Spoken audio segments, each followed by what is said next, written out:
வணக்கம். கதையும் கவிதையும்.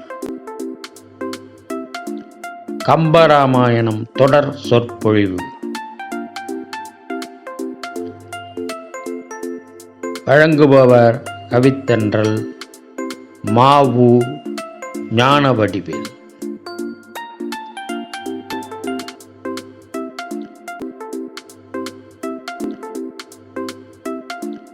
தும்பி தமிழ் இலக்கிய அமைப்பு, சென்னை.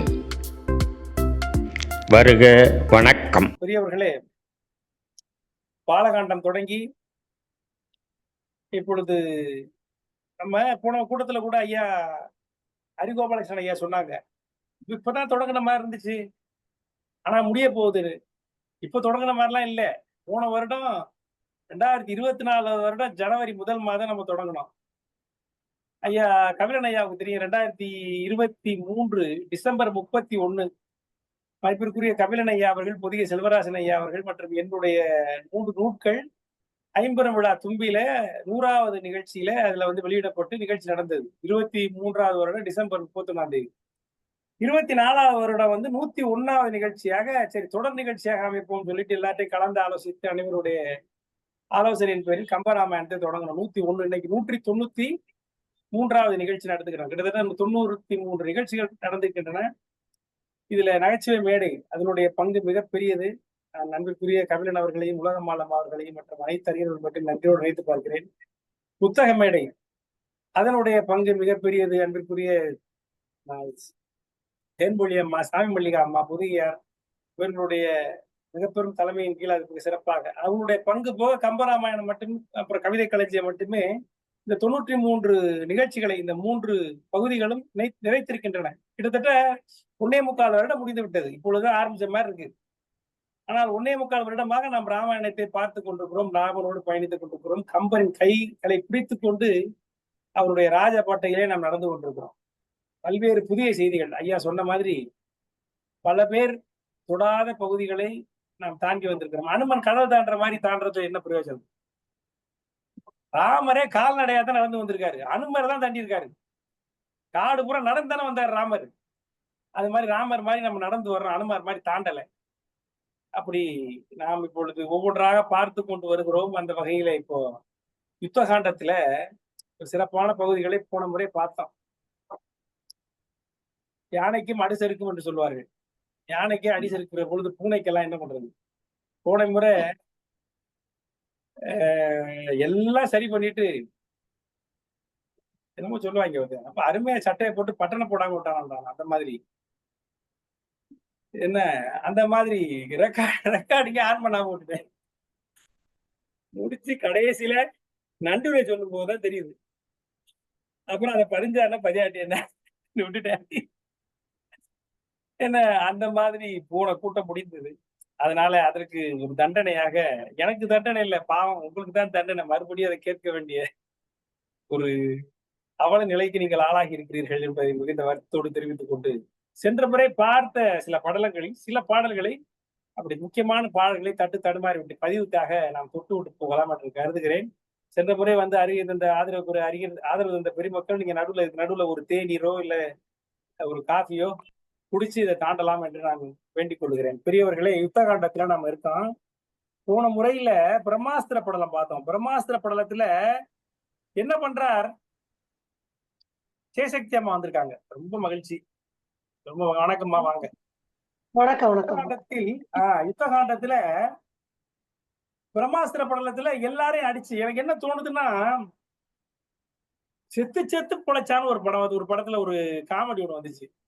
வரியா செத்து செத்து பிழைப்போம்மா வடிவேல். என்னடா சொல்ற, செத்து செத்து பிழைக்கிறதாம்பா. அந்த மாதிரி ராமனும் வானகங்களும் செத்து செத்து பிழைக்கிற கதையா இருக்கு. ஒரு முன்னாடி நாகபாசன படலத்தை போட்டு எல்லாரையும் அடிச்சு சாச்சிட்டு போயிட்டான் இந்திரசித். கருடன் அனைவரையும் காப்பாற்றுகிறார். இப்பொழுது பிரம்மாஸ்திரத்தை வீசுகிறார். பிரம்மாஸ்திரம் லக்ஷ்மன் கையிலும் இருக்கிறது, ஆனால் அதை விடக்கூடாது என்று எப்படி மகாபாரதத்துல கர்ணன்ட்ட அந்த அம்மா வரம் வாங்கின மாதிரி அவர் வரம் வாங்கினாங்க. இங்க ராமன் உத்தரவு போட்டார், நீ பிரம்மாஸ்திரத்தை பயன்படுத்த கூடாதுன்னு சொல்லிட்டார். அதனால இலக்குவன் பயன்படுத்துவதற்கு முன்பாக இந்திரசித்து பிரம்மாசனத்தை வீசி விடுகிறான். அனைவரையும் சாய்த்து விடுகிறது. வானரங்கள் எல்லாம் இறந்தவர்களாக விழுந்து விடுகிறார்கள். லக்குவன் மூச்சு பேச்சு இல்லை, மூர்ச்சையாகி விழுந்து விட்டான். ராமன் வேறு புறத்தில் இருக்கிறவன் தேடி பார்த்து கதறுகிறார். அவர் புலம்புறார். ஐயோ போயிடுச்சு, தம்பி இழந்துட்டோமே, நாம இனிமே எதுக்கு உயிரோடு இருக்கணும் என்றெல்லாம் நினைக்கிறார். அப்படிலாம் நினைக்கிறாரு. இந்த சமயத்துல வீடனன் அங்கேருந்து வருகிறான். வீடன் அவன் இந்த வானரங்களுக்கெல்லாம் உணவு தயாரிப்பதற்காக ஒரு பகுதிக்கு சென்றவன் அங்கும் திரும்பி கொண்டிருக்கிறான். என்ன ஆச்சு யுத்தத்துல பார்க்க. இப்படி எல்லோரும் மயங்கி மூர்ச்சித்து உயிரை விட்டு உயிரிழந்து கிடக்கிறப்போ சீதை கலன்கான் படலம் வருகிறது. ராவணன் என்ன பண்றான், போய் இந்த அம்மா கூட்டி கொண்டு போய் காமி, களத்தை போய் காண்பிக்கு, அவர் இந்த அம்மாட்ட காமி, எல்லாம் இறந்து பட்டதை பார்க்கட்டும், அதற்கு பிறகாவது அவள் என் மேல் ஆசை கொள்ளட்டும், என் காதலை ஏற்றுக்கொள்ளட்டும்னு அவள் அனுப்பிவிடுகிறார்கள். எல்லோரும் அரக்கியர்கள் திரிசடை அவளோடு சேர்த்து கொண்டு அந்த அந்த போர்க்களத்தை, இந்த அனைவரும் விழுந்து கிடக்கிற போர்க்களத்தை காண்பிக்கிறார்கள். காண்பிக்கிற பொழுது சீதை அப்படியே மயங்கி விழுந்து, அதாவது மயக்கம் மட்டும்தான் வரல, அப்படியே அழகா காமிக்கிறார். என்ன சொல்லுகிறாருன்னா, விமானத்துல இருந்த போதே பாக்குறாங்க ராமர் அப்படியே விழுந்து கிடக்கிறத பாக்குறான். அந்த அம்மா லட்சுமணன் விழுந்து கிடக்கிறத பாக்குறான். அங்கே விழுந்து புரள்றான். விழுந்தால் புரண்டால் உடல் முழுதும் வியர்த்தால் அயர்த்தால் விரும்பினால், அந்த உடல் பாடி லாங்குவேஜ், அந்த உடல் கூறு, அந்த அறிகுறி, அந்த அழுகை, அந்த துயரத்தினுடைய வெளிப்பாடு, இது அத்தனையும் அழகாக சொற்களால் நிறைக்கிறார் கம்பர். விழுந்தாள், புரண்டாள், உடல் முழுதும் வியர்த்தாள், அயர்த்தாள், வெதும்பினாள், எழுந்தாள், இருந்தாள், தலைக்கரத்தை நெறித்தாள், சிரித்தாள், ஏங்கினாள், கொழுந்தா என்றாள், அயோத்தியர்தம் கோவே என்றாள், எவ்வுலகம் தொழும் தாள் அரசே என்றாள், சோர்ந்தாள், அரற்ற தொடங்கினாள்னு அவளுடைய நிலைமை அப்படியே அழகாக வெவ்வேறு சொற்களால் நமக்கு நிரப்பி ஒரு அற்புதமான ஒரு ஒரு ஆசிரியர் விருத்தத்தில் கம்பர் இங்கே காட்டுகிற பொழுது அப்படி ஒவ்வொன்றா சொல்லி புலம்புறார். அதுக்கப்புறம் லக்ஷ்மணனை பார்க்கிறா, புலம்பிட்டு வரும்போது பக்கத்துல வருகிற பொழுது உடனே ராமனோட மேனி மேல விழுந்துடலாம்னு சீதை கிளம்புறான். திரிசடை அவளை புடிச்சு தடுத்து, கவலைப்படாத, இங்க பாரு, இது அரக்கருடைய மாயம் மாதிரி தெரியுது, கொஞ்சம் பொறுமையா இரு. ராமன் மேனியில பாரு, ஒரு புண்ணு கூட இல்ல பாரு, அவன் மேனியில காயங்களே இல்லை, ஆகவே அவன் இறக்கவில்லை, நீ அதை முதல்ல நல்லா பாரு என்று சொல்லுகிறார். பிறகு அனுமனை காண்பிக்கிறாள். நீ அனுமனைக்கு நீ வரம் கொடுத்திருக்கிறாய், சிரஞ்சீவி பட்டம் கொடுத்திருக்கிறாய், ஆகவே அவன் இறப்பது உலகத்தில் நடக்கவே நடக்காது, ஆகவே அனுமன் யாரும் இறக்கவில்லை, எல்லோரும் இறந்து போகவில்லை, கவலைப்படாதே என்று சொல்லுவார். மாருதிக்கு இல்லை என்றே மங்கை நீர் வரத்தினாலே ஆறுயிர் நீங்கள், உன் வரத்தினால் மாருதிக்கு இல்லை ஆறுயிர் நீங்கள், அவளுடைய உயிர் நீங்குவது என்பது மாருதிக்கு அது இல்லை. ஏனென்றால் நின்பால் கற்புக்கும் அழிவு உண்டோ, உன் கற்புக்கு அழிவில்லை, அது போல அவன் உயிருக்கும் அழிவு இல்லை, ஆகவே அவன் உயிரோடு தான் இருக்கிறான் என்றெல்லாம் அவளுக்கு விளம்புகிறான். அதாவது நம்ம கவலையிலேயோ துன்பத்திலேயோ ஒரு பெரிய குழப்பத்திலே இருக்கிற பொழுது மூளை வேலை செய்யாது, பாதி மூளை கூட வேலை செய்யாது. அந்த சமயத்துல பக்கத்துல ஒரு துணை இருக்கணும், நமக்கு நல்லது காமிக்கிறது. அந்த மாதிரி திரிசடை சொன்ன உடனே அவளை கட்டி பிடிச்சுக்கிறார். அன்னை, உன்னையே தெய்வமாக கொண்டு இத்தனை காலம் உயிர்ந்தேன் என்று அவளை கட்டி கொடுக்கிறார். ஆமா, அவங்க மேலத்தே பாக்குறாங்க அந்த விமானத்துல இருந்து. அப்போ அவர்கள் எல்லோரும் இறந்து விடவில்லை, ராமன் இறக்கவில்லை, அனுமன் உருவாக்குகிறான், இனிமே ஒன்னும் பிரச்சனை இருக்காது, ஓரளவு அவர்கள் சரியாகி விடுவார்கள் என்று சொல்லி அவள் லேசாக கவலை தீர்ந்தவளாக இருக்கிறாள். உடனே விமானத்தை அவள் திருப்பி கொண்டு போய்விடுகிறார்கள். கொண்டு போய்விட்ட உடனே இந்த வீடனன் என்ன பண்றான், அங்கேருந்து வருகிறான். வந்தவொடனே என்ன ஆச்சுன்னு பாக்குறப்ப ஒரு பையனை சண்டைக்கு போனவன் யாரையுமே காணுமே, எல்லாரும் திரும்பி வரவே இல்லையே என்று கொண்டு அங்கிருந்து அவன் அந்த போர்க்களத்துக்கு வருகிறான். பார்க்கிற பொழுது அப்பதான் நிலைமை புரிகிறது. ராமன் மயக்கம் போட்டு விழுந்து கிடக்கிறார். அங்கே அனுமன் விழுந்து கிடக்கிறான், லக்குமன் உடம்பு விழுந்து காயமாக கிடக்கிறான், மாநகர படைகள் எல்லாம் செத்து கிடக்கின்றன. அதை பார்த்த உடனே என்ன பண்ணுவதுன்னு தெரியல வீடனுக்கு. நேரா போய் அனுமனை போய் பார்க்கிறார். அனுமனை போய் பார்க்கிற பொழுது அனுமனை எழுப்புறார். முதல்ல அனுமன் உடம்புல உயிர் இருக்கு என்று சொல்லிட்டு அவனை எழுப்புறார். அதுக்கு முன்னாடி அவர்களை பார்த்தவுடன் அந்த வீடனுடைய உடல் நெக்குறுகிறது. அன்பால அவன் அது அன்பிற்கும் உண்டோ அடைக்கும் தாழ் என்று சொல்கிறான்ல, அது மாதிரி அவன் ரொம்ப கலங்கி விடுகிறான். அவனுடைய அன்பினால் அவன் நிகழ்ந்து போய் நிற்கிறான். அந்த காட்சியை கம்பர் அழகாக காட்சிப்படுத்துகிற ஒரு அற்புதமான பாடலை போட்டார். அது கூட போன தடவை நம்ம பேசினோம். அதாவது அன்பிற்கும் உண்டோ அடைக்கும் தாழ் என்று சொல்லுகிற வள்ளுவர் அன்பு என்பது என்போடு இயைந்த தொடர்பு. அன்புக்கு என்போடு இயைந்த தொடர்பு என்று சொல்லுகிறார். அன்புடையார் எல்லாம் தமக்குரியர், அன்பிலார் எல்லாம் தமக்குரியர், அன்புடையார் என்பும் உரியர் பிறர்க்கு. இந்த அன்புக்கும் எலும்புக்கும் அன்புக்கும் என்னையா சம்பந்தம்? நான் கூட வண்டி ஓட்டிட்டு போய் யோசிச்சேன், எதுக்கு இந்த எலும்பை கொண்டு வர்றாங்க நடுவுல? அன்புக்கும் எலும்புக்கும் என்ன சம்பந்தம்? இந்த அன்பு என்பு ஒருவேளை இந்த எதுகை மொழிக்காக போட்டுருக்காங்களா அப்படின்னா அது உண்மை இல்லை. அதுல மிகப்பெரிய ஒரு ஒரு தத்துவம் இருக்கிறது, மிகப்பெரிய உண்மை இருக்கிறது என்பதை விளப்படுத்துவதாக இந்த கம்பனுடைய பாடல் இருப்பதை பார்க்கும். அந்த பாடல் முதல்ல சொல்லிடுறேன். என்பு என்பது யாக்கை என்பது உயிர் என்பது இவைகள் எல்லாம் பின்பு என்ப அல்ல, என்றும் தம்முடைய நிலையின் பெயரா, முன்பு என்றும் உளது என்றலும் முழுதும் தெரிந்தவாற்றால் அன்பு என்பது ஒன்றின் தன்மை அமரரும் அறிந்தது அன்றே என்று சொல்கிறார். அதாவது இந்த என்பு எலும்பு, யாக்கை இந்த உடல், இந்த உயிர், இதெல்லாம் இப்ப வந்தது கிடையாது. அது முன்பு உள்ளவை, பின்பு வந்ததல்ல, அது முன்பு உள்ளவை. மாணிக்கவாசகர் அம்மா ஜெயசித்தம்மாவுக்கு நல்லா தெரியும். திருவாசகத்துல அவங்க கரை கண்டவர்கள் சொல்லுவார்கள், என்ன பல்வேறு எத்தனையோ பிறப்புகளை இந்த உயிர் எடுக்கிறது என்று சொல்கிறார்கள். பட்டினத்தார் சொல்கிறார், அப்பன் எத்தனை அப்பனோ, அன்னை எத்தனை அன்னையோ, பின்னை எத்தனை சென்மமோ, பிள்ளை எத்தனை பிள்ளையோ, அப்படி பாடுகிறார். எத்தனை சென்மம் முன்னாடி நான் எடுத்திருக்கிறேன் என்று பாடுகிறார்கள். அப்படி பல பிறவிகள் எடுக்கிற பொழுது இந்த உடல், யாக்கை, இந்த எலும்பு, இந்த உயிர், இதெல்லாம் பழசு, ரொம்ப பழசு. நம்ம நினைச்ச மாதிரி இப்போ நான் ஒரு 50 வருஷத்துக்கு போறதெல்லாம் இல்லை. ஐயா கபிலன் ஐயா ஒரு 65 வருஷத்துக்கு முன்னாடி வந்த புதுசு கிடையாது. அது பல கோடி வருடங்கள் பழையது. இந்த எலும்பு, இந்த உடல், இந்த உயிரெல்லாம். ஆனா எது புதுசு என்று சொன்னால், இந்த உடல் எடுத்ததற்கு பிறகு நமக்குள் உருவாகிறது பாருங்க அந்த அன்பு, அதுதான் புதுசா. ஒவ்வொரு பிறவிகளையும் எது புதியது என்று சொன்னால் அந்த அன்பு தான் புதியது. உடல் பழையது, என்பு பழையது, உயிர் பழையது. ஆனால் எது புதியது என்று சொன்னால் அந்த அன்பு தான் புதியது. அந்த புதியதாக அன்பு என்ன செய்கிறது என்று சொன்னால், இந்த உடலை கடை தேற்றுகிற வேலையை செய்கிறது. ஒருத்தர் பரீட்சை எழுதுறான், முதல் வருடம் பரீட்சை எழுதுறான். சில பேர் ஃபர்ஸ்ட் அட்டம்ப்ட்லயே பாஸ் பண்ணிடுறான். சில பேர் மறுபடி படிக்கிறான் பாருங்க. மறுபடி படிச்சு பாஸ் பண்ண முயற்சி பண்றான். மறுபடி படிச்சு பாஸ் பண்ண 3வது வருஷம் படிப்பான். அந்த மாதிரி பல்வேறு பிறவிகள் எடுத்து அந்த பிறவியை உயர்வதற்கு அந்த அன்புதான் பாத்திரமாக இருக்கிறது. அவனுடைய அன்பின் தன்மையை பொறுத்து அவரவர்கள் உயர்நிலையை அடைகிறார்கள், பிறவியை ஒழிக்கிறார்கள் அப்படிங்கிற தத்துவத்தை அற்புதமாக இங்கே சொல்லுகிறார். அதனாலதான் அன்புன்னு சொல்லுகிற போதெல்லாம் இந்த என்புங்கிறத புலவர்கள் வைத்திருக்கிறார்கள். சும்மா எதுகை முனைக்காக வைக்கவில்லை என்பதற்காக சொல்லுகிறேன். அப்படி அற்புதமான ஒரு பாட்டு. என்பு என்பது, யாக்கை என்பது, உயிர் என்பது இவைகள் எல்லாம் பின்பு என்ப அல்ல, என்றும் தம்முடைய நிலையின் பெயரா. அவை பின்பு என்பது அல்ல, முன்பே பிறந்தவை. அவைகள் தமக்குரிய நிலையின் பேரா, அவைகளுக்குரிய நிலையில் அப்படியே இருக்கும். முன்பு என்றும் உளது என்றாலும் முழுதும் தெரிந்தவாற்றால் அன்பு என்ற ஒன்று. முன்பு, அப்ப எது முன்பு என்று சொன்னால் அன்பு என்பதுதான் ஒன்று. இதை அமரரும் அறிந்தது என்ற, இதை தேவர்கள் கூட தெரியாது. யாரு தேவர்கள் கூட தெரியாத ஒரு உண்மை இது. அப்படிப்பட்ட அன்பினால் முழுவதும் ஆட்பட்டவனாக விபீடனன் இருந்தான். அவர்களே கதறுகிறான். அவங்களை பார்த்தா அப்படியே தவிச்சு போயிடறான். அந்த அன்பு நிலையை அழகாக இங்க கம்பர் காட்டுகிறார். அந்த அன்புலையும் அவன் மூளை குழம்பி போகாம என்ன பண்றான், நேரா என்ன செய்யணுமோ அதை செய்கிறான். என்ன செய்யணுமோ அதை செய்கிறான். உடற் துயரை தீர்க்கிற வழியை அவன் ஆராய்கிறான். என்ன செய்கிறான், அந்தன் படையால் இது வந்தது, ஆற்றல் சான்ற இந்திர சித்தே இதை எய்தான், இளவற்காக நொந்தனன் ராமன் என்னும் நுண்மையும் நொய்தின் நோக்கி சிந்தையின் எண்ணி எண்ணி தீர்வது ஓர் உபாயம் தேர்வான் விடன்.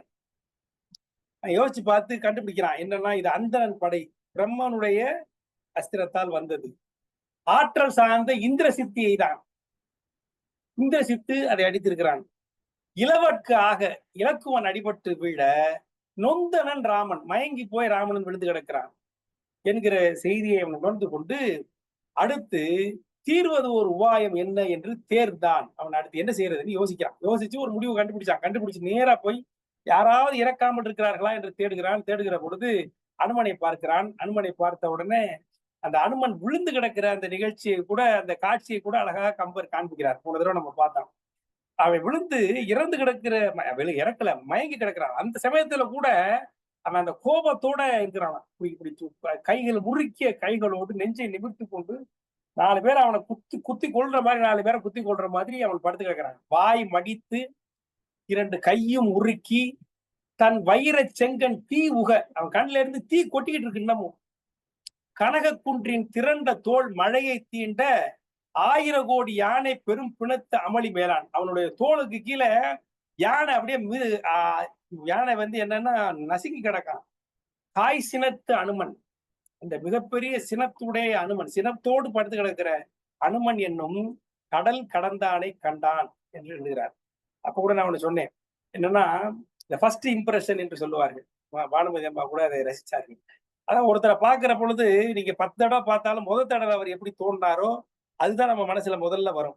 இந்த மாதிரி அனுமனை நினைக்கிற பொழுது விபிடனுக்கு அவன் கடல் கடந்து இவ்வளவு பெரிய கடலை கடந்து வந்தவனே அப்படிங்கிற அந்த ஒரு எண்ணம் தான் இருக்கிறதாகவே அதையே கம்பர் இங்கே மொழிபெயர்க்கிறார். கடல் கடந்த அனுமனை அந்த விபிடன் பார்க்கிறான். அந்த அனுமன் அப்படி கிடக்கிறான், கோபமா கிடக்கிறான். உடனே அவனுடைய உடம்புல இருக்க அந்த அம்புகள் எல்லாம் நீக்கி அவன் மூஞ்சில தண்ணியை தெளிச்சு அவனை எழுப்புறான். எழுப்பி கூட்டி கொண்டு போய் நேரா சாம்பன் அப்படின்னு ஒரு முதியவன் அவன்கிட்ட போய் கூட்டு காமிக்கிறான். அவன் சாம்பனுக்கு கண்ணு தெரியாது. காது மூலமாக யார் வர்றான்னு கண்டுபிடிச்சு என்ன ஏதுன்னு கேட்கிறப்ப சொல்றாங்க.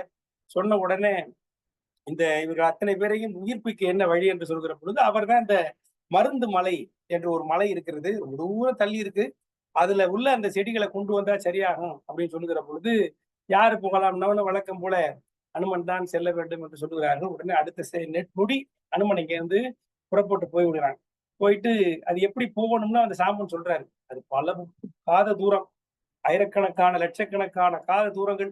அது இன்னைக்கு இந்த கூகுள் மேப்ல போகுது பாருங்க, நம்ம கண்டுபிடிக்கிறோம் பாருங்க. அந்த மாதிரி அந்த வழிகள் எல்லாம் சொல்றாரு. நீங்க இப்படி போகணும், இந்த மலைக்கு போகணும், அந்த மலைக்கு போகணும், இமயமலைக்கு போகணும், அதை தாண்டி நீலகிரி மலைன்னு ஒன்று இருக்கு, அதை தாண்டோம் அப்படின்னு எல்லாத்தையும் சொல்றாரு. அத்தனையும் அவர் சொன்ன மாதிரியே அனுமன் வேகமாக நடந்து தாண்டி போகிறார்.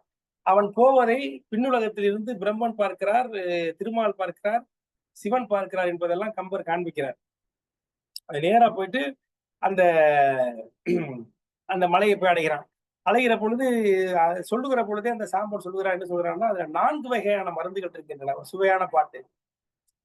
மருந்துன்னா 4 வகையான மருந்துகள் இருக்கின்றன என்று சொல்கிறார். என்னென்ன 4 வகையான மருந்துனா, மாண்டாரை உயிர்விக்கும் மருந்து, இறந்தவர்களை உயிர்விக்கிற ஒரு மருந்து, கீண்டாலும் பொருந்துவிக்கும் ஒரு மருந்து, உடல் கீறுகிறா போனாலும் துண்டு துண்டா போனாலும் அதை உண்டு சேர்க்கிற ஒரு மருந்து, படைக்கலங்கள் கிளைப்பது ஒன்று, உடம்புக்குள்ள உள்ள போய் படைக்கலம் உள்ள மாட்டிக்கிடுச்சுன்னா அதை எடுத்து செப்டிக் ஆகாம எடுக்கிற மருந்து ஒண்ணு, மீண்டேயும் தன் உருவை அருளுவது ஒரு மருந்து, பழையபடி தன்னுடைய உடம்பை அருளுகிற ஒரு மருந்து. இப்படி 4 வகையான மருந்துகள் இருக்கின்றன. அந்த 4 வகையான மருந்துகளையும் எடுத்துட்டு வா என்று சொல்லுகிறார்.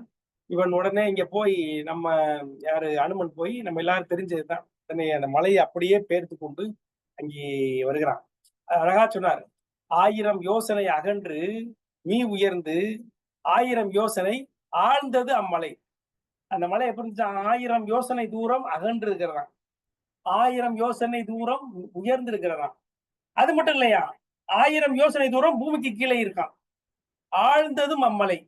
அப்படி ரொம்ப ஒரு மிக கடினமா, தூக்குவதற்கு கடினமான ஒரு மலை. அதை ஏ எனும் மாத்திரத்து ஒரு கை ஏந்தினான்னு சொல்றார். அப்படிங்கிறதுக்குள்ளே தூக்கிட்டான் அந்த மலையை. அதை அகழ்ந்து, அதுக்கு கீழே 1000 யோசனை இருக்கு, அத்தனையும் அப்படியே பல்ல வர்ற மாதிரி அப்படியே அகழ்ந்து அப்படிங்கிறதுக்குள்ளேயும் ஒரு கையில் ஏந்தி விட்டான். தாயினன். இந்த ஏத்தினதை நினைக்கிற பொழுது கம்பருக்கு அந்த அனுமனை என்ன சொல்றாரு, தாயினன் சொல்றாரு. தாய் போன்றவன், தாயினா உயிர் கொடுக்கிறவன் தான், தாய் தான் உயிர் கொடுக்கிறாள். ஆகவே தாயினன் உலகெல்லாம் தவழ்ந்த கீர்த்தியான் என்று எழுதுகிறார். அப்படி அப்படின்னு சொல்றதுக்குள்ளே அந்த மலையை ஏந்தி கொண்டு ஒரு கையில் ஏந்தி கொண்டு திரும்பி பறந்து வந்து விடுகிறான். உடனே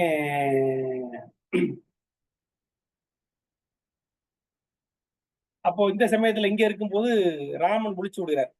ராமன் கண் விழித்து விடுகிறார். கண் விழித்து புலம்ப ஆரம்பிக்கிறார். ஒரு அற்புதமான பாட்டு. நான் அந்த மான் மாயமான்னு என் தம்பி சொன்னான். அதை கேட்காம பெண் உரை, என் மனைவி பெயரை கேட்டு, அவளுடைய உரையை கேட்டு நான் போனதுனால இந்த பெரிய துன்பம் வந்ததே அப்படின்னு புலம்புறார். அடுத்து என்ன சொல்றாரு, முக்கியமா,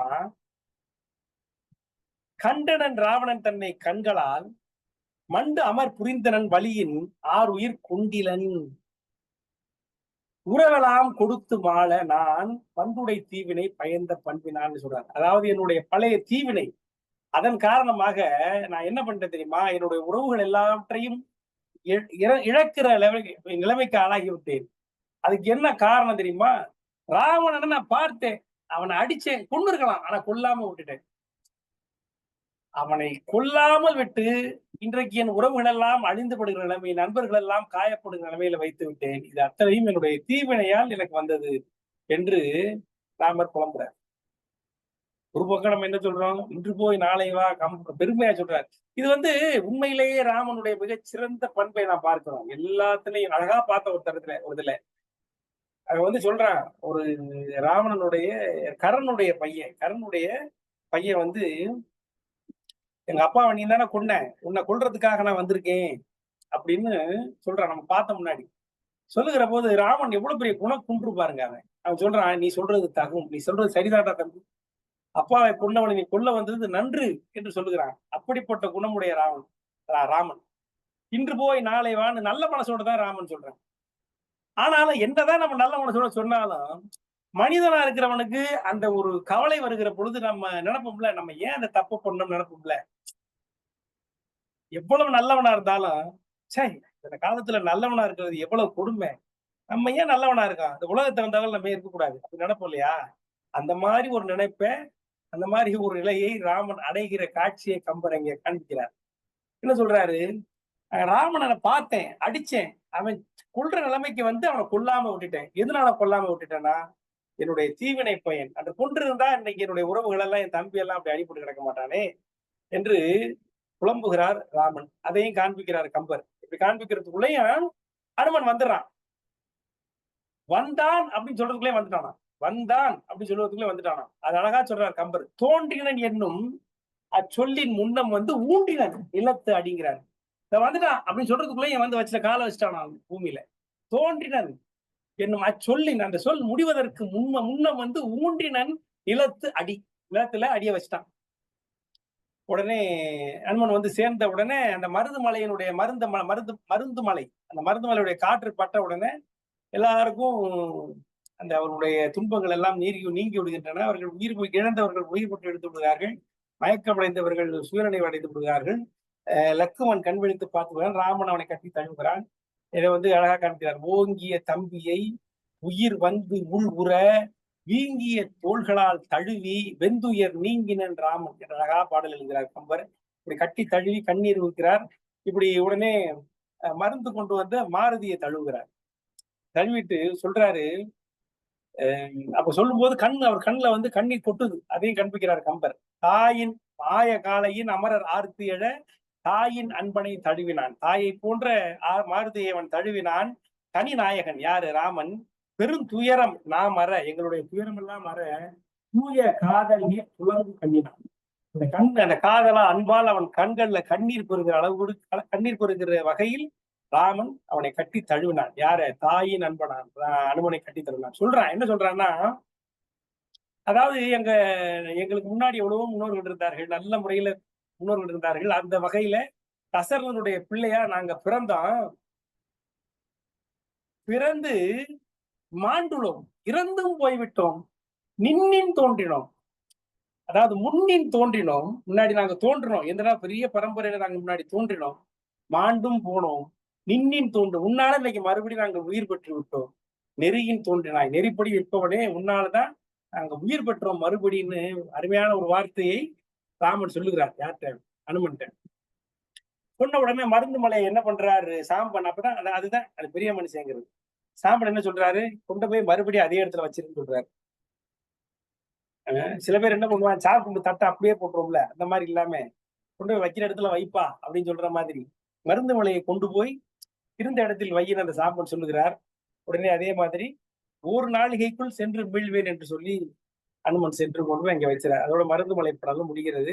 இவர்கள் எல்லாம் விழித்தவுடன் மிகப்பெரிய கூக்குரல், ஆனந்த கூக்குரல் எழுதுகிறார்கள். இந்த சந்தோஷ குரல், இந்த மகிழ்ச்சி ஆரவாரம் ராவணனுடைய செவிகளில் ஒரு நாராசம் போல் போய் தாக்குகிறது. இந்த சமயத்துல நடந்துகிட்டு இருக்கிற பொழுது அங்கே மிகப்பெரிய களியாட்டம், அங்கே களியாட்டம் நிகழ்ந்து கொண்டிருக்கிறது. இதெல்லாம் நடப்பதற்கு முன்னாடி அங்கே ராவணனுடைய அரண்மனையில் எல்லோரும் கல்லருந்தி மிக மகிழ்ச்சியாக அனைவரும் விழுந்து விட்டார்கள். ராமன் மயங்கி விழுந்து விட்டான். ராமன் விழுந்துட்டான்னு சொல்லிட்டாங்க. ராவணனை லட்சுமணன் அடிச்சு கொண்டுட்டார்கள். எல்லாரும் மாருதி அத்தனை பேரும் விழுந்து விட்டாங்க. பிரம்மாஸ்திரத்தால் வெற்றி கொண்டு விட்டான் இந்திரசிதன் சொல்லி பெரிய களியாட்டம் அங்கே நடக்கிறது. அங்கே எல்லோரும் கல்லருந்துகிறார்கள். மகளிர்களும் கல்லருந்துகிறார்கள். பெண்களும் கல்லருந்துகிறார்கள். அந்த கல் உண்ட அந்த பெண்களுடைய நிலையை அங்கே கம்பர் அங்க சொல்லுகிறார். அது ஒரு நல்ல பாட்டு ஒண்ணு போன தடவை பார்த்தோம். என்னன்னா அது எப்படின்னா எல்லாம் தெரிஞ்சு எல்லாம் படிச்சு எல்லாம் பண்ணி அந்த கல்வியினுடைய பயன் உணராமல் சில பேர் இருப்பான். அனைத்தும் கற்று அனைத்தும் அறிந்து அந்த கல்வியை படிப்பதனால் என்ன பயன் என்று உணராத சில இருக்கான். அவன் யாருன்னா அவன் ஒரு பேதை. அந்த பேதைகிட்ட யாராவது ஒரு வஞ்சன் வந்து ஒரு கற்பனையா ஒரு கோள் சொன்னான், ஒரு சூது சொன்னான், ஒரு பொய் சொன்னா, அவன் ஆராய்ந்து பார்க்காமல் அவன் உடம்புக்குள்ள எப்படி போகுமோ அது போல அந்த கல் வந்து இந்த பெண்களுடைய சிந்தனையில் கலந்து வேகமாக போனது என்று கம்பர் எழுதுகிறார். ஓதி உணர்ந்தும் பிறர்க்கு உரைத்தும் தான் அடங்கா பேதையாரில் பேதையில் பேதையார் இல் அப்படின்னு கூட சொல்லுது. ஓதி உணர்ந்து பிறர்க்கு உரைத்து தான் அடங்கா அதுபடி தான் நடக்காத நடக்காத பேதையை காட்டிலும் பேதை உலகத்தில் யாருமே இல்லை என்று குறள் சொல்லுகிறது.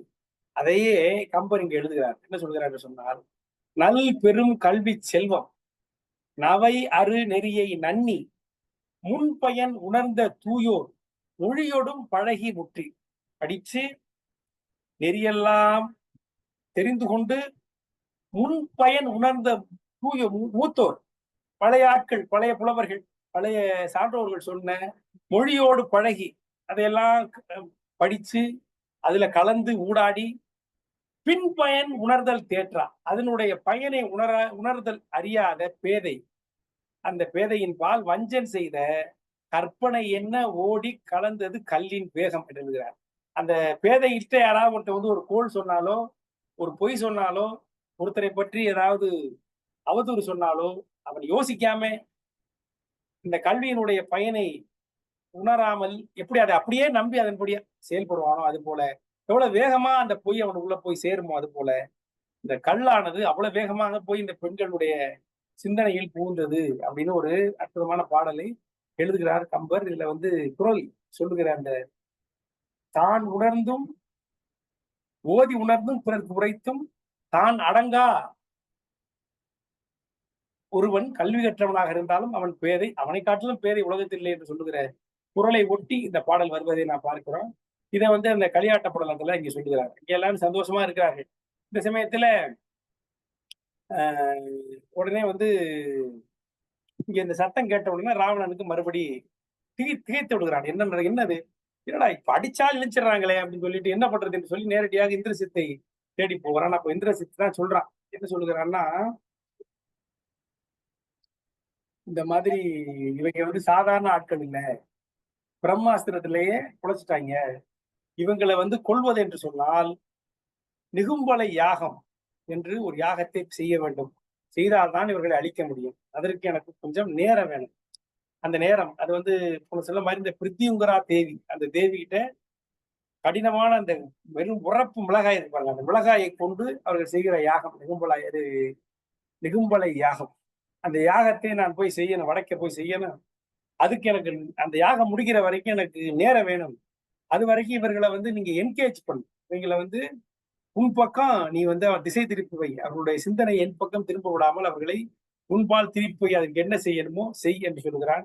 அதற்கு யோசனையும் இந்திரன் சொல்றான். மாயா சீதையை உண்டு பண்ணி, அதாவது என்ன பண்ணுகிறான்னா ஒரு சீதையை மாயமா உண்டு பண்ணி, அதாவது போலி சீதையை உண்டு செய்து அவளை கொண்டு போய் அவர்கள் முன்னாடி வெட்டி எரிஞ்சிட்டு நான் அயோத்திக்கு போறேன் அப்படின்னு சொல்லிட்டு போனோம்னா அவர்கள் மனது ஒடிந்து அவர்கள் வந்து நிலை குலைந்து போய் விடுவார்கள், சோர்ந்து விழுந்து விடுவார்கள். அந்த தருணத்தில் நான் இந்த வேள்வியை செய்து முடித்துட்டு வந்துருக்கிறேன் என்று சொல்லி அவன் இந்த உபாயத்தை சொல்லுகிறான். உடனே சாணை உருவமாக செய்து நேராக கொண்டு போய் அனுமன் முன்னால் வைத்து அவனுடைய கண் முன்னால் விட்டு நான் அயோத்திக்கு போவேன்னு சொல்லிடுவேன் சொல்லுகிறான். அதே மாதிரி ஒரு மாயா சீதை, ஒரு போலி சீதையை உருவாக்கி அவன் தலைவீழை பிடித்துக் கொண்டு இழுத்து கொண்டு நேராக அனுமன் முன்னாடி போயிருக்கிறான்.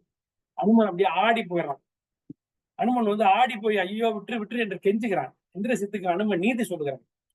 நான்முகனுக்கு ஒரு நால்வரில் நீ வந்தாய், நூல்முகம் நுணங்க உணர்ந்தாய், பால்முகம் உற்ற பெரும்படி அன்றோ, மால்முகம் உற்ற ஒரு மாதை வளைத்தல்னு சொல்றான். ஒரு பெண்ணை வளைப்பது வந்து பெரிய பழி இல்லையா? எல்லாம் தெரிஞ்சவன் நீ இந்திரசித்து, அதை செய்யாதே என்று அனுமன் சொல்லுகிறான். ஆனா இந்திரசித்து என்ன சொல்றான்? இவளை மட்டும் இல்லப்பா, ராவனுடைய தம்பி, அவருடைய தாயார்கள், அவனை யாரெல்லாம் உயிரா நினைக்கிறானோ அத்தனை பேரையும் நான் கொள்வேன், உன்னால் முடிந்தால் காப்பாற்றிக்கொள் என்று சொல்லி அனுமனுடைய கண் முன்னால் அந்த மாயா சீதையை, போலி சீதையை வெட்டி விட்டு இந்திரசித்து சேனையோட வடக்க போயிடறான். வடதிசைக்கண் அவன் சென்று விடுகிறான். சென்று விட்ட உடனே அனுமன் வந்து மயங்கி விழுந்துடுறான். ஏன்னா இது இவ்வளவு தூரம் கஷ்டப்பட்டது, துன்பப்பட்டது வீணாக போய்விட்டது ஒரு நொடியில. எண்ணெய் திரண்டு வருகிற பொழுது பெண்ணை திரண்டு வரும் தாலி உடைந்து சொல்வார்கள். அந்த மாதிரி எல்லாம் போயிடுத்து என்று சொல்லி அனுமன் படாத பாடுபடுகிறான். இது போய் ராமன்ட்ட சொல்றாங்க. ராமன் வழக்கம் போல துடித்து துன்பப்படுகிறான், துவழுகிறான். என்ன செய்யறது அவனுக்கு ஒண்ணுமே புரியல. இந்த சமயத்துல ராமன் உயிரற்றவன் போல கீழே விடுகிறான். கீழே இந்த உடனே விபடன் சொல்லுகிறார்கள் செய்தியை. அவன் சொல்றான், இந்திரசித்துக்கு கோபம் வாய்ப்பு இருக்கு, அவன் கோபக்காரன், அவனுடைய அவன் எல்லாத்தையும் பயன்படுத்தி நம்ம மீண்டு எழுகிற பொழுது அவனுக்கு கோபம் பல மடங்கு வந்து அவன் செய்வதற்கு வாய்ப்பு இருக்கிறது என்று அவனும் கவலைப்படுகிறான். இந்திரஜித் வீடன் அனுப்பி சொன்ன உடனே உங்களுக்கு ரொம்ப மனசு போயிடுது எல்லாருக்கும். இருந்தாலும் அப்புறம் வீடன் சொல்றான், இருங்க கொஞ்சம் பொறுமையா இருங்க. இல்ல அப்ப சொல்றான், அனுமன் சொல்றான், இந்த மாதிரி போயிட்டான், அயோத்திக்கு போயிட்டான், அவங்க அம்மா எல்லாம் கொல்ல போறான், உன் தம்பி பரதன் சத்ருக்கள் எல்லாம் கொல்ல போறான்னா ரொம்ப கவலைப்படுறாரு ராமன். உடனே ராமன் சொல்றாரு, வீடன்ட்ட ஏதாவது வழி இருக்கா, நான் போகணும் அயோத்திக்கு போய் அவர்களை காப்பாற்றணும் அப்படிங்கிறார். அப்போ வீடன் சொல்றாரு, கொஞ்சம் பொறுமையா இருங்க, நான் வந்து போய் சீதை உண்மையில என்ன ஆச்சுன்னு நான் போய் அசோகவனத்தை போய் பார்த்து வந்துறேன்னு சொல்லிட்டு ஒரு வண்டியினுடைய உருவம் எடுத்துக்கொண்டு வீடனன் நேராக அசோகவனம் போகிறார். அங்கே போய் பார்த்தா சீதையை பார்க்கிறார். பார்த்துட்டு வந்து நேரா வந்து சொல்றாரு, கண்டேன் சீதைன்னு அனுமன் மட்டும் சொல்லல, வீடனும் சொல்றாரு ராமாயணத்துல. திரும்பி வந்து நான் வந்து சொல்லுகிறான், வண்டியினடுத்து உருவம் கொண்டான், மாணவன் மனத்தின் போனான், கண்டலை இருக்கதென்னை பொருட்கன சார்ந்து தானே கண்டனன். யாரு? வீடனன். கண்டு கொண்டு இங்க இருந்து வந்தான். வந்து சொல்லுகிறான், இருந்தவள் தேவி, தேவி இருக்கிறாள், யானே எதிர்ந்தனன், நானே என் பார்த்தேன், என் கண்ணால் நான் பார்த்தேன். அருந்ததி கற்பினாளுக்கு அழிவு உண்டோ, அரக்கன் நம்மை வருந்திட மாயம் செய்து நிகும்பலை மருந்து புக்கான். நிகும்பலை யாக செய்வதற்காக போயிருக்கிறான் அரக்கன். ஆகவே அவனுடைய இந்த வேள்வி வெற்றி பெற்று விட்டால் நம்மளை முதல் இறுதி வரை அழித்து விடுவான். அதற்காக அவன் போயிருக்கிறான். இருந்தாள் தேவி, அவளை நான் கண்ணால் பார்த்தேன்னு நல்ல செய்தி சொல்லுகிறான் வீடனன். அப்ப தேவியை பார்த்து வந்து சொன்னது அனுமன் மட்டும் இல்ல, வீடனும் என்று பார்க்கிறோம். இப்படி இதை கேட்ட உடனே வானரசேகர்லாம் ஆரவாரம் அடைகிறான். உடனே நிகும்பலை அங்கே நடந்து கொண்டிருக்கிறது. நிகும்பலை யாகம் நடக்கிற பொழுது உடனே லக்குவன் சொல்றான், அவன் யாகம் பண்ண விடாமல் அவனை தடுத்து அவனை அழித்து விட்டு வருகிறேன், அண்ணா எனக்கு கிடைதாருங்கள் என்று கேட்கிறான். உடனே ராமன் போயிட்டு வா என்று சொல்லுகிறான். போன உடனே கிளம்பி போறார். போர்க்கோளம் கொண்டு லக்குவன் போகிறான். போய் அங்கே போய் அடிக்கிறான். அந்த நிகும்பல யாகத்தை தடை செய்கிறான். தடை செய்கிற பொழுது அந்த வேள்வி தீ வந்து நடுவில் அணைந்து போகிறது. இந்திரசித்துக்கு பெரும் கோபம் வருகிறது. இவ்வளவு துன்பப்பட்டு நம்ம இவ்வளவு சிரமப்பட்டு இப்படிப்பட்ட ஒரு யாகம் செய்கிற பொழுது வந்து அழிக்கிறார்கள் ரொம்ப கோபமா அதே வேகத்தோட வந்து அவன் சண்டை போடுகிறான். அந்த சமயத்துல இந்திரசித்தை பார்த்து அனுமன் எள்ளி நகையாடுகிறான். அவனை பார்த்து அனுமனை பார்த்து இந்திரசித்து கடுமொழி சினமொழி பேசிவிட்டு அவன் மேல வாளால் அடிக்கிறான். அடித்து அம்புகளால் அடிக்கிறான். உடனே நேரடியாக லக்குவன் போருக்கு வந்து விடுகிறான். உடனே 2 பேரும் கடுமையான சண்டை போடுகிறார். மாயோன் படையை இந்திரசித்து ஏவுகிறான். அந்த மாயோன் படை யாரு? திருமால் படை. அதை திருமாலை இந்திரசித்து லக்குவன் தியானித்த அளவில் அந்த படை அந்த படைக்கலங்கள் அப்படியே விலகி போயிடுச்சான். ஒரு வளம் ஒரு அவனை பார்த்து கூப்பிட்டு போயிடுச்சான் அந்த படைக்கலங்கள். பிற படைகளை அடக்கிறப்பல அம்புகளை வந்து லக்குவன் அவனுடைய அம்புகளால் தடுக்கிறான். சிவனது அம்புகளை, சிவனது அச்சரங்களை வந்து இந்திரசித்து விடுகிறான். அதை வந்து அதை பார்த்து வீடன் பயந்துறான். ஐயோ என்ன போகுதுன்னு சொல்றான். ஆனா இலக்குவன் வந்து அதை பார்த்து சிரிக்கிறான். உடனே உடனே சிவன் படையை அவன் விட அதற்கு இணையாக லக்குவன் சிவன் படையை இவன் விட அந்த படையை இது போய் அப்படியே லபக் என்று விழுங்கி விடுகிறது. இதை பார்த்தோன்னு இந்திரசித்து வந்து அசந்து போயிடறான். என்ன அது, திருமால் படையும் வந்துட்டு செல்லுபடியாக மாட்டேங்குது, பிரம்மாஸ்திரத்திலேயும் முளைச்சு வந்துட்டாங்க, இப்ப சிவன் படையை விடுகிறோம், அதையும் அவன் காலி செய்து விட்டான். இப்பொழுதுதான் அவனுக்கு வந்து உண்மையிலேயே ஒரு கவலை வருகிறது. மேற்கொண்டு அவன் வந்து அஹ், அவன் சண்டை போடுகிறான். சண்டை போடுகிற பொழுது அப்ப எதிர்த்தாப்புல வீடரன் நிக்கிறான். அவனை பார்த்த உடனே கோபம் கடுமையா அவனுக்கு எதிர்த்து அவன் வந்து அவனை இகழ்ந்து உரைக்கிறான். என்ன சொல்கிறான் என்று சொன்னால், அதாவது நீர் உளதனையும் உள்ள மீன் என நிருதர் எல்லாம் வேர் உளதனையும் வீரர் ராவணனோடு மீளா. அதாவது இந்த நீர் இருக்கிற வரைக்கும் மீன் இருக்கும், நீர் இல்லைன்னா மீன் செத்து போயிடும். அந்த மாதிரி ராவணனோடு இந்த அரக்கர்கள் இருக்காங்க பாருங்க, நாங்கெல்லாம் ராவணனோடு அவன் இருக்க வரைக்கும் இருப்போம். அவன் இல்லைன்னு வச்சுக்கோங்க, நான் செத்து போயிடுவான். ஆனால் ஊர் உளது, அது எங்க ஊர் இருக்கும், நீ ஒருத்த மட்டும் இருப்ப, நாங்கள் எல்லாம் இறந்து விடுவோம். நீர் இல்லாத நீரோடு இருக்கிற மீன் நீர் இல்லாவிட்டால் இறந்து போகிறது போல ராவணனோடு இருக்கிற நாங்கள் அவன் மேல் உள்ள அன்பால் அவனோடு இறந்து போய் விடுவோம். ஆனால் நீ இருப்ப, ஒரு ஆளு இந்த ஊர்ல இருக்கும், இந்த ஊர் நடுவுல நீ இருப்ப. ஆனா உன் கூட அரசு பண்றதுக்கு யார் பார்ப்பா? எல்லாரும் நாங்களே இறந்து போயிடுவோமே, நீ ஒரு ஆள் இருந்து என்னப்பா பண்ண போற என்று விடனை பார்த்து இகழ்ந்து உரைக்கிறான். சொல்றான், என்ன சொல்றான்? மனிதருக்கு அடிமையாய் நீ, ராவணன் செல்வம் வாழ்வான். எங்க அப்பா நிறைய சேர்த்து வச்சிருக்கார் செல்வம், நாங்க சண்டை போட்டு இறந்து போவோம். ஆனால் நீ வந்து அதை ஆழ்வாய். எப்படி தெரியுமா? ஒரு மனுஷனுக்கு அடிமையாக இருந்து நீ ஆழ்வாய். இனி உனக்கு என்னோ மானம், உனக்கு இனிமே மானம்னு ஒண்ணு இருக்கா? அது எங்களோடு அடங்கிட்டு அன்றே அப்படின்னு அவனை பார்த்து இகழ்ந்து உரைக்கிறான். யாரு? வீடனை பார்த்து நேருக்கு நேரா சொல்றான். அப்புறம் சொல்றான், ஊனுடைய உடம்பின் நீங்கி மருந்தினால் உயிர் வந்து எய்தும் மானிடர் எழுந்து வைக்கிறான். இவங்க என்னப்பா அவங்க? நான் கொள்றேன், செத்து போய் மறுபடியும் மருந்து சாப்பிட்டு வந்துட்டு மறுபடியும் சண்டைக்கு வர்றாங்க. இறந்ததற்கு பிறகு பிழைத்து எழுதுகிறார்கள். இது என்ன சின்ன பிள்ளை விளையாட்டு மாதிரி இருக்கிறது? இறந்தால் இறந்து போறது தானே, திருப்பி மருந்தை சாப்பிட்டு வந்து மறுபடியும் சண்டைக்கு வருகிறார்கள். இப்படி ஒரு ஒரு ஒரு கேவலமான போர் செய்கிற இந்த மானிடர். இவர்கள் ஒரு காலத்தில் இலங்கை வேந்தரை கொள்வார்கள். நீ வந்து அவனுடைய செல்வத்தை அடையலாம் என்று கருதுகிறாய்.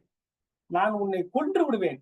ஆனால் கொன்றால் என்னுடைய அம்பு பட்டு நீ செத்தால் அது உனக்கு புகழாகிவிடும், புகழ் வந்து விடும் உனக்கு. நீ அம்பு பட்டு நேர்ல வந்து சண்டை போட்டு ஜெயித்த ஒரு அந்த புகழ் உனக்கு வந்து விடும். ஆகவே அந்த புகழை நான் கொடுக்க விரும்பவில்லை, நீ கேவலமானவே, அப்படியே போ என்று இந்திரசித்து வீடனை பேசுகிறான். அப்ப சொல்லுகிறான், இவர்கள் என்ன ஒரு வித்தியாசமான மனிதர்கள், மாநிலர்கள். ஊனுடை உடம்பில் நீங்கி, உயிரை விட்டு உடம்பு வந்து உயிரை விட்டு நீங்கிருச்சு, பிறகு மருந்தினால் உயிர் வந்து எய்தும் மானிடர்.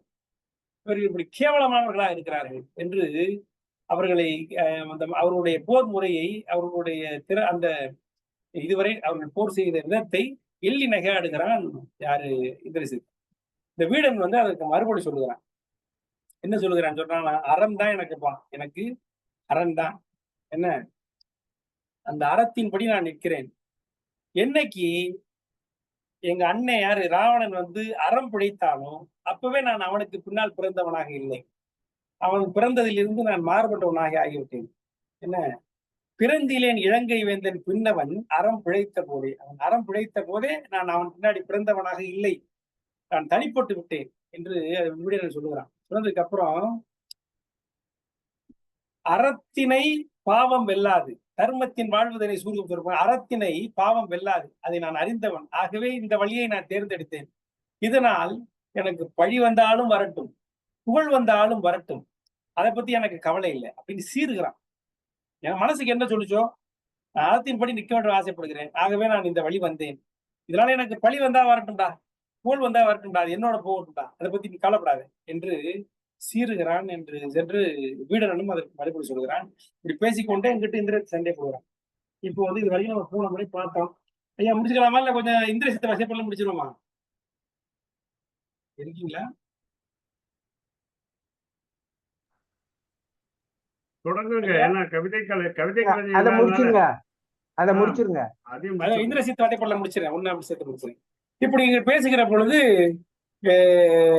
இந்திரசித்து வந்து சண்டை போடுக்கும்போது திடீர்னு மகாணத்துல எரிஞ்சு நேர ராவணன்ட்ட போயிடறான். ராவணன்ட்ட போனா ராவணன் வந்து இந்திரசித்திட்ட கேட்கிறான், என்னாச்சு என்று சொல்லுவான். உடனே அப்பதான் அவன் சொல்றான், இந்திரசித்து சொல்றான், இந்த மொமெண்ட்ஸ் ஆஃப் ட்ரூத்னு சொல்லுவாங்க. அவன் என்ன சொல்றான், அப்பா அவங்க சாதாரண ஆட்கள் இல்லை, தாழ்வு இலா படைகள் மூன்றும் தொடுத்தன் தடுத்து விட்டான். 3 படைகள், 3 தெய்வங்கள், அவர்களுடைய படைகள் அத்தனையும் நான் விட்டேன். எல்லாத்தையும் அந்த லக்குவன் தடுத்து விட்டான். அசால்ட்டா தடுத்துட்டான். அவன் சொல்றான், நிலம் செய்து விசும்பும் செய்து நெடியமால் படை நின்றானே. அதாவது நிலம் பூமியை செய்து வானத்தை செய்து நெடியமால் திருமால் இருக்கானே, அவனுடைய படை, அவனிடம் நாம் பெற்ற அந்த படை நின்றானை, லக்குவன் நிற்கிறான், அவனை பலம் செய்து போயிற்று. நிலம் செய்து விசும்பும் செய்து நெடியமால் படை நின்றானை வளம் செய்து போயிற்று என்றால் மற்ற இனி வலியது உண்டோ? அதுக்கப்புறம் அவன்கிட்ட சொல்றதுக்கு என்னப்பா இருக்கு? அப்பேற்பட்ட திருமாலுடைய படை இவனை போய் கும்பிட்டுட்டு போகுது, ஒரு சுத்தி அவனை கும்பிட்டுட்டு போகிறது. குலம் செய்த பவத்தாலே கொடும்பகை தேடிக்கொண்டாய். குலம் செய்த பலன் பாவம், நீ பெரிய பகையை தேடிக்கொண்டாயிடா அப்படின்னு சொல்றான். இப்பதான் உண்மையை சொல்றான். அதாவது நேருக்கு நேர் உண்மையை சொல்லுறான் அப்பாட்டை. சலம் செய்யின் உலகம் மூன்றும் இலக்குவன் முடிப்பான் தானே. அவன் ஒருத்தனே இந்த 3 உலகத்தையும் முடிச்சிடான் போல இருக்கு. அந்த இலக்குவன் ஒருத்தனே ராமனை விட நீ ஒரு ஆளே போதும் போல இருக்குப்பா. வளம் செய்து போயிற்று மால் படை அப்படின்னு அவன்கிட்ட சொல்றான்.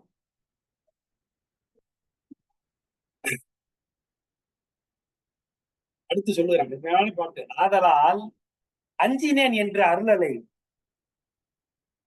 ஆதலால் நான் அவனு சொல்றேன், அஞ்சினேன் மட்டும் நினைச்சிடாது, நான் சொல்றேன் மட்டும் நினைச்சிடாது. ஆதலால் அஞ்சினேன் என்று அருளலை.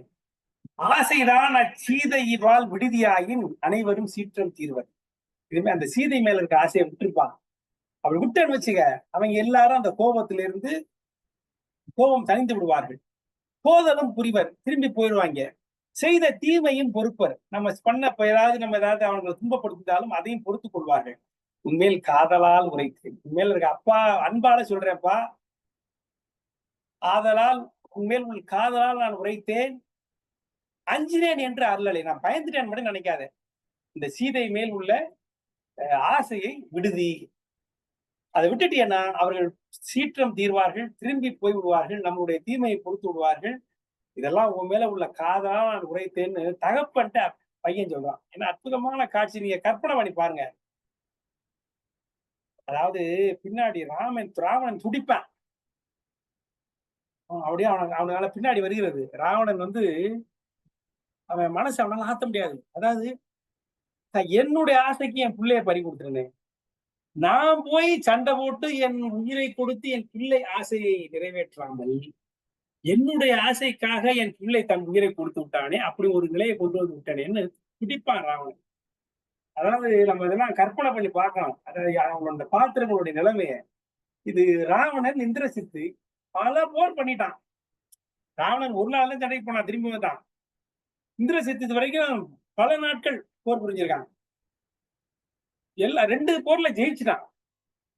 இப்ப போய் இந்த 3 படையை விட்டு அது விலகி போன உடனே அவனுக்கு தெரிஞ்சு போயிட்டு சாதாரண ஆள் இல்லைன்னு திரும்பி வந்து சொல்றான். ஆதையினால் அஞ்சினேன் என்ற அருளலை சீதையின் பால் ஆசை விடுதி விட்டால் அவர்கள் சீற்றம் தீர்ந்து போய் விடுவார்கள். காதலால் உண்மையில் உள்ள அன்பால சொல்றப்பா, பாசத்தால சொல்றப்பா, இது கொஞ்சம் கன்சிடர் பண்ணுப்பா என்று சொல்லுகிறான்.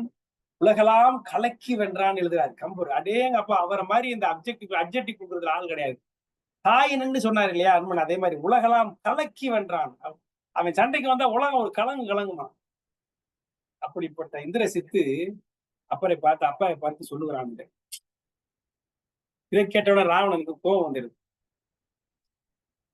ஒரு முன்கோவி போல இருக்கு அந்த ஆளு. அவன் என்ன சொல்றான்? முன்னையோர் இறந்தார் எல்லாம் இப்பகை முடிப்பர் என்றும், பின்னையோர் நின்றோர் எல்லாம் வென்றனர் பெயர்வர் என்றும், உன்னை நீ அவரை வென்று தருதி என்று உணர்த்தும் என்றால் என்னையே நான் நோக்கி இப்பெரும்பகை தேடிக்கொண்டேன் அப்படின்னு சொல்றான். டேய், இதுக்கு முன்னாடி போனாங்கல்ல இவங்க எல்லாம் ஜெயிச்சு தருவாங்க என்னோ, இல்ல இதுக்கு பின்னாடி போக போறாங்கல்ல இவங்க எல்லாம் ஜெயிச்சு எனக்கு கொடுப்பாங்க என்னோ, இல்ல நீ போய் ஏதோ சண்டை போட்டு அவங்கள ஜெயிக்க போறேன்னா நான் இந்த சண்டைக்கு போகலடா, அவர்களுடைய பகையை தேடிக்கொள்ளேன். நான் என்னையே நம்பி நான் இந்த பகையை தேடிக்கொண்டேன். இது எனக்குள்ள பகை. நான் சொல்றேன்ல, கொடும்பகை தேடிக்கொண்டாய் அப்படின்னு சொல்றான்ல, அதுக்கு பதில் சொல்றாங்க. முன்னையோர் இறந்தார் எல்லாம் இப்பகை முடிப்பார் என்றோ, பின்னையோர் இன்றோர் வென்று பெயர்வார் என்றோ, உன்னை நீ அவரை வென்று தருதி என்றோ என்று உணர்ந்து அல்ல, என்னையே நோக்கி நான் நெடும் பகை தேடிக்கொண்டேன். என்னை பார்த்து என்ன வச்சுதான் நம்மகிட்ட இந்த பகையை நான் தேடிக்கொண்டேன். பேதமை உரைத்தாய் பிள்ளாய், சின்ன பிள்ளை மாதிரி பேசிட்ட குழந்தாய், உலகெல்லாம் பெயர பேரா காதை என் புகழோடு நிலை பெற அமரர் காண, மீதி எழும் மொக்குகள் அன்ன யாக்கையை விடுவது அல்லால் சீதையை விடுவது உண்டோ, 20 தின் தோல் உண்டால் என்ற 20 தோல் இருக்குடா, 20 தோல் இருக்கு. இந்த 20 தோலை கொண்டு நான் மிகப்பெரிய சண்டை போட்டு அவனை வென்று, அப்படி இல்லை என்றால் இந்த காதை, அந்த ராமகாதை என்னுடைய புகழோடு நிலை பெற, அவர் இருக்கிற வரைக்கும் என் புகழ் இருக்குமா இல்லையா, என் புகழோடு நிலை பெற அதை அமரர் காண நான் இருப்பேனே அன்றாது, சீதையை நான் விடுவனா விட மாட்டேன். 20 தின்தோள் எனக்கு இருக்கிறது என்று சொல்கிறான். வென்றிலன் என்ற போதும் வேதம் உள்ளளவும் யானும் நின்றுள்ளன் அன்றோ. அதாவது இப்ப அவனும் ஒத்துக்கிறான், நம்ம வென்றிலன் என்ற போதும் நான் ஜெயிக்காட்டி போனா கூட வேதம் உள்ளளவும் யானும் நின்றுள்ளன் அன்றோ, வேதம் இருக்கிற வரைக்கும் நானும் இருப்பேன் இல்லையா, இது ராமன் பேர் நிற்குமாகி, இந்த ராமன் பேர் அது வரைக்கும் இருந்துச்சுன்னா என்னைக்கு இருக்கோ அது வரைக்கும் நான் இருப்பேன் இல்லையா. இன்று உளார் நாளை மாழ்வார் புகழுக்கு இறுதி உண்டோ. இன்னைக்கு இருக்கவன் நாளை செத்து போயிடுவான்டா, ஆனா சண்டை போட்டு வீரமா சாகிறவனுக்கு அந்த புகழுக்கு இறுதி இருக்கிறதா என்று அப்ப பையன் கிட்ட அப்பா பேசுறான். அடுத்து சொல்றான், விட்டவன் சீதை நீ விட்டுன்னு சொல்ற, இன்னைக்கு நான் விட்டுறேன், விட்டுற என்ன ஆகும், விண்ணோர் நன்னி, விண்ணோர்கள் சிரிப்பான், காலம் பூரா சுட்டி காமிப்பான், ஏய் வச்சிருந்தான்டா அதை காப்பாற்ற முடியாத விட்டுட்டான்டா என்று என்னை சொல்லுவான். எளியன் என்று என்னை கருதுவர், நான் விட்டுறா கூட என்ன ஆகும், நாளைக்கு எனக்கு அவமானம் தானே வந்து சேரும். இந்த விண்ணவர்கள், இந்த அமரர்கள் எல்லாம் என்னை பார்த்து சிரிப்பார்கள், விட்டு விட்டான் எளியன் என்று நகையாடுவார்கள்.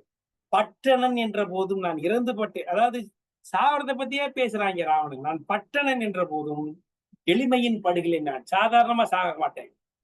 8 2 திசைகளை எரிந்து வென்றோம், நான் 10 திசைகளையும் வென்றவன்டா, சாதாரணமாலாம் அவங்கள்ட்ட பட மாட்டேன், அவங்கள படாத பாடு படுத்தி விட்டு தான் படுவேன், அப்படித்தான் இருப்பேனே அல்லாது விட்டுட்டேன்னு வச்சுக்க இந்த தேவர்கள் எல்லாம் என்னை பார்த்து கிண்டல் செய்வார்கள், நகையாடுவார்கள் என்று அப்பா வந்து பையன்கிட்ட சொல்றான். உடனே நீ பேசாம போய் ஓய்வெடு, வா, தேரை எடுத்துட்டு வாப்பா, நான் போறேன் சண்டைக்கு. தம்பி நீ போய் ஒரு ரெஸ்ட் எடுப்பா, பையன்கிட்ட போய் சொல்றான், தம்பி நீ போய் ஓய்வெடு, தேர் யாருப்பா கொண்டா தேரை, நான் போறேன் அப்படிங்கிறான். அப்படி சொல்லுகிற பொழுது உடனே இந்திரசித்து அவனை தடுக்கிறான். போருக்கு எழுந்த ராவணனை இந்திரசித்து தடுத்து போருக்கு புறப்படுகிறான். போருக்கு போகிறவன் சும்மா செய்யல, போகிற போது தானம்லாம் செய்யறான், நிறைய நிறைய தன்னிடம் இருந்த செல்வங்களை எல்லாம் அரக்கர்களுக்கு தானம் செய்து விட்டு ராவணனை நோக்கி கண்ணீர் பெருக்கி கொண்டே போகிறான். அவனை பார்த்து அப்பா பார்த்து அழுது கொண்டே போறான். அப்பா மேல அப்படிப்பட்ட பாசமுடையவனாக இந்திரசித்து இருக்கிறான். அற்புதமான ஒரு பாத்திரம் இந்திரசித்து பார்க்கிறான். இந்திரசித்து தானம் செய்து விட்டு ராவணனை நோக்கி கண்ணீர் பெருக்கி கொண்டே அவன் படைக்கலம் நோக்கி போகிறான். 2 கண் நீர் கழுல போனான் என்கிறார். கண்ணிலேருந்து நீர் வந்து அருவியா கொட்டும்படி அவன் போனான். இப்போ இந்திரசித்தனுடைய தேர் வருகிறது. இந்திரசித்தும் லக்ஷ்மணனும் சண்டை போடுகிறார்கள். வீடன் பக்கத்துல இருந்து அவனுக்கு வந்து அந்த என்ன சொல்றது, அந்த உத்திகளை சொல்லிக் கொண்டே இருக்கிறான். லக்ஷ்மணனுக்கு ஆலோசனை செய்கிறான். அதை கேட்டு இந்த இலக்குவன் போர் புரிகிறான். இந்திரசித்து விட்ட வேலை இலக்குவன் அறுக்கிறான்.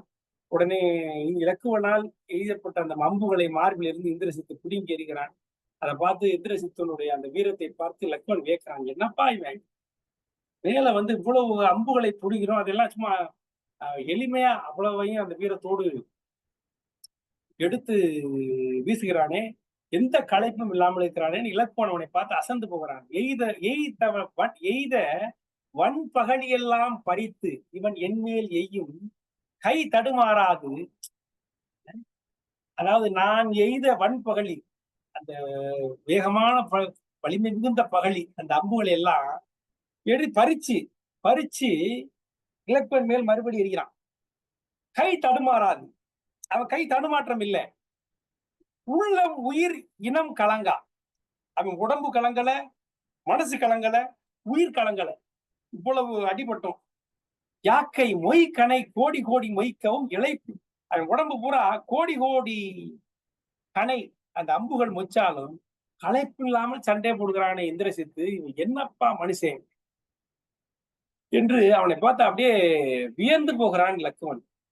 உடனே அப்ப வீடன் சொல்றான், இவனை பகலில் நீ கொல்லாமல் விட்டால் அவனை இரவுல நீ கொல்ல முடியாது, ஆகவே இப்பொழுதே நீ கொன்று விடு என்று போட்டு கொடுக்கிறான் இல்ல வீடனன். போட்டுத்தான் கொடுக்குறான், போட்டு கொடுக்குறான் வீடனன். உடனே இந்திரசித்தை வந்து லக்குவன் கொள்வதற்கு முயற்சி செய்கிறான். அப்போ இந்திரசித்து வந்து வானத்துக்கு மேல மறைஞ்சு போயிடும். பிறகு இலக்குவன் விண்ணை நோக்கி அம்பு எய்கிறான், கீழே நோக்கி அம்பு எய்கிறான். அப்பதான் என்ன பண்றாங்கன்னா, இந்திரசித்தை எய்து கொண்டிருக்க அம்பு இருக்கும் போது அவனுடைய கையை துண்டித்து விடுகிறான். இலக்குவன் என்ன செய்யறான், இந்திரசித்தினுடைய கையை இலக்குவன் கொய்து விடுகிறான். இந்திரசித்தினுடைய கை அறுபட்டு தரையில விழுது, வானத்திலிருந்து அழுபட்டு தரையில விழுது. அது தரையில விழுந்து துடிக்குது. கம்பர் காட்டுறாரு, அது அப்படியே துடிக்கிறாரு, அப்படியே மேலே கீழே துடிக்குது. அது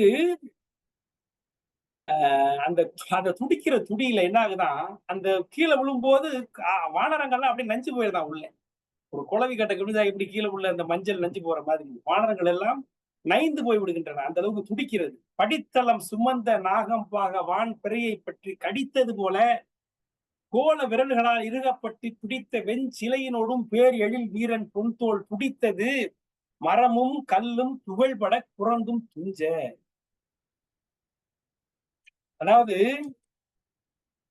அந்த ஆதிசேஷன் சொல்ற நாகம் இருக்கு பாருங்க, அந்த நாகம் வான் பிறை சந்திரனை கடிச்ச மாதிரி இருந்துச்சுன்னா எப்படி இருக்குமோ கற்பனை பண்ணி பாருங்க. நாகம் போய் சந்திரனை கடிக்குது, வளைந்த சந்திரனை போய் கடிக்குது. ஒரு மூன்றாம் பிறை மறைச்சுவாங்க, இந்த வளைந்த சந்திரனை கடிக்கிறது நாகம். அது அப்படியே தரையில விழுந்தா எப்படி துடிக்குமோ அந்த மாதிரி இவன் கை வந்து அந்த கையினுடைய முனையில அவனுடைய வில் இருக்கிறது, அந்த வளைந்த வில் இருக்கிறது. அந்த வில்லோடு அவனுடைய கை கீழே விழுந்து துடிக்குது. எழில் வீரன் பொன் தோல், அந்த எழில் வீரன் இந்திரசித்தனுடைய பொன் தோளோட அந்த கை துடிக்கிறது. அந்த துடிக்கிற துடிப்புல மரம் கல் எல்லாம் துகள் துகள்களாக குரங்குகள் இறந்து பட அது தரையில் விழுந்து துடிக்கிறது அப்படின்னு எழுதுகிறார் கம்பர். அப்ப இந்திரசித்து வீரமா பேசுகிறான். என்ன சொல்லுகிறான்னா, காலம் கொண்டு எழுந்த மேக கருமையான் செம்மை காட்டு ஆலம் கொண்டு இருண்ட கண்டத்து அமரர் போல் அருள் பெற்ற சூலம் கொண்டு எரிவன் என்று தோன்றினான் பகையின் தோன்ற மூலம் கொண்டு உணரான் என்னை முடித்து அன்றி முடியேன் என்று சொல்லுவார். அதாவது நீங்க கையை துண்டிச்சாலும் என்னுடைய இடது கையால் நான் என்னுடைய சூலம் இருப்பார், சிவபெருமானுடைய சூலம் இருக்கிறது, அதை கொண்டு உன்னை முடிப்பேன் என்று வீரமாக பேசி அந்த சூலத்தை அவன் பேசுகிறான். அந்த சூலத்தை வந்து லக்குவன் தடுத்து விடுகிறான். பிறகு தன்னுடைய அம்பால் இந்திரசித்துடைய தலையை அறுத்து விடுவான். இந்திரசித்து விழுந்த உடனே அரக்கர் படைகள்லாம் அலறி கொண்டு ஓடி விடுகிறார்கள். ஓடி விழுந்த உடனே அந்த இந்திரசித்துடைய தலையை எடுத்து கொண்டு போய் ராமனுடைய காலடியில் இந்திரசித்து இலக்குவன் வைக்கிறான். ராமன் இலக்குவனை பாராட்டுகிறான், கட்டி தெளிவு கொள்கிறான். ராமன் உடனே வீடனுடைய உதவியை புகழ்கிறான். வேற வழி, வீடனுடைய உதவியை ராமன் புகழ்கிறான். ஆடவர் திலக நின்னால் அன்று இகழ் அனுமன் என்னும் சேடனால் அன்று வேறு ஒரு தெய்வத்தின் என்று விடன் தன்று வென்று இது விளம்பினான். அது வந்து இந்த தம்பி, இது வந்து உன்னால் வந்த வெற்றி இல்ல, தெய்வம் தந்த வெற்றி இல்ல, அனுமன் தந்த வெற்றி இல்ல, இந்த வெற்றி வீடன் தந்த வெற்றி அப்படின்னு ராமன் வந்து வீடனை புகழ்ந்து பேசுகிறான் இந்திரசித்து இறந்துபட்ட உடனே. இப்படி இந்திரசித்து மிகப்பெரிய போர் புரிந்து வீரச்சாவு எய்துகிறான். ஒரு கதாநாயகன் மாதிரி இந்திரசித்து அவனுடைய சாவை சாதாரணமா காமிக்கல கம்பர். இந்த ஒரு அவருடைய கற்பனை அப்படியே எனக்கு அப்படியே நினைத்து பார்த்தா வியப்பு தான் வருகிறது. அவனுடைய அந்த கை துடிக்கிறத கற்பனை பண்ணி பார்த்தா அப்பேற்பட்ட ஒரு வீரச்சாவை எய்தி இந்திரசித்து வீழ்கிறான். லக்குவன் சொல்லுகிறான், உடம்புல பாய்ந்த அம்புகளை அவன் பிரித்து எடுக்கிறான். களைப்புங்கிறதே இல்லை, உள்ளம் சிதையவில்லை. நம்ம என்ன ஒரு ஜுரம் வந்தா படுத்துடுறமே சார், நல்லா பாருங்க சார்ன்றமே. அவ்வளவு அம்புகள் விட்டதற்கு பிறகும் அவன் அத்தனையும் பிடித்து எரிந்து விட்டு கலங்காமல் இருக்கிறான்னு அவனை பார்த்து வியக்கிறான் இருக்கான். அப்படிப்பட்ட ஒரு வீரச்சாவு, மிகப்பெரிய ஒரு அற்புதமான போரை இந்திரசித்து செய்து இந்திரசித்து மறிப்பதாக இந்த படலத்தை பார்ப்போம். இதற்கு பிறகு ராவணன் துயர் படலம் இருக்கிறது. அதனை அடுத்த முறை பார்ப்போம். இந்திரசித்தை நினைத்துக் கொண்டே இந்த வாரத்தை நாம் முடிப்போம். இதுகாரும் இந்த உரையை செய்முடித்த